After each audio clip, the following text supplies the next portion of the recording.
यहाँ पर हमें दिखाया जाता है कि निरंजन जी को पता चल जाता है कि इस सारी घटना की असली जिम्मेदार अदिति है। अगर निरंजन जी सही समय पर नहीं पहुंचे तो अदिति की मौत का दोषी सिर्फ वही होंगे। ये सुनते ही निरंजन जी तुरंत वहां से निकल जाते हैं। इस बीच आस्था खतरे में होती है।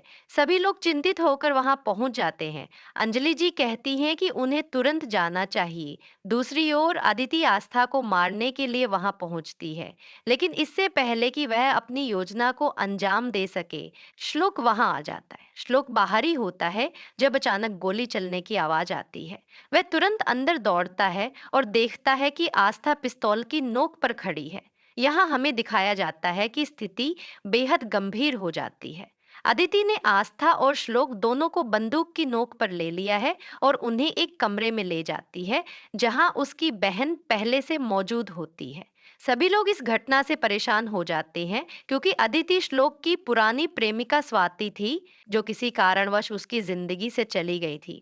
श्लोक उसे देखकर भावुक हो जाता है और पूछता है, स्वाति तुम यहाँ कैसे आई, क्या कर रही हो? ये सुनकर सभी लोग चिंता में पड़ जाते हैं। स्वाति बहुत ज्यादा परेशान नजर आती है और चुपचाप बैठी रहती है। हमें पता चलता है कि शादी के बाद उसका एक एक्सीडेंट हो गया था, जिस वजह से वह श्लोक से नहीं मिल पाई थी। श्लोक दुखी होकर कहता है, तुम खुद मुझे छोड़कर गई थी, मैंने तुम्हें नहीं छोड़ा। अदिति गुस्से में कहती है, अगर तुमने इसे नहीं छोड़ा होता तो ये जलती हुई मौत को गले क्यों लगाती?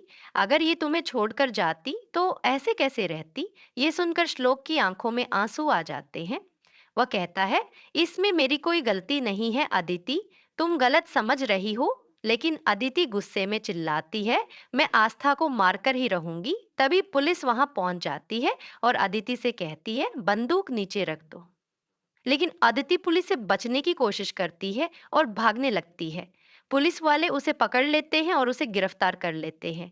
यहाँ हमें दिखाया जाता है कि आस्था बहुत ज्यादा रोने लगती है। वह अब खुद को अकेला महसूस करने लगती है, क्योंकि उसे एहसास होता है कि उसका पति किसी और से प्यार करता है। वह कहती है, मैं किसी और के सपनों पर अपना घर नहीं बना सकती, मुझे यहाँ से चले जाना ही सही रहेगा। यह सुनकर सभी लोग चिंता में पड़ जाते हैं, क्योंकि यह फैसला कोई मामूली बात नहीं थी। श्लोक चुपचाप खड़ा होता है, लेकिन आस्था आगे बढ़कर कहती है, श्लोक मैं नहीं जानती कि तुम क्या करोगे, लेकिन इस समय तुम्हें स्वाति का साथ देना चाहिए। उसे तुम्हारी सबसे ज्यादा जरूरत है। मैं अपनी जिंदगी किसी तरह जी लूंगी, मुझे कोई परेशानी नहीं होगी। निरंजन जी ये सब देखकर कहते हैं, इस घर की इज्जत का सवाल भी है, हम ऐसे इसे कैसे जाने दे सकते हैं? अंजलि जी इसे रोकने की कोशिश करती हैं, लेकिन आस्था अपने फैसले पर अड़िग रहती है। यहाँ कहानी एक निर्णायक मोड़ पर पहुंच जाती है, जहां ये देखना बाकी है कि श्लोक क्या फैसला लेगा और आस्था के भविष्य का क्या होगा।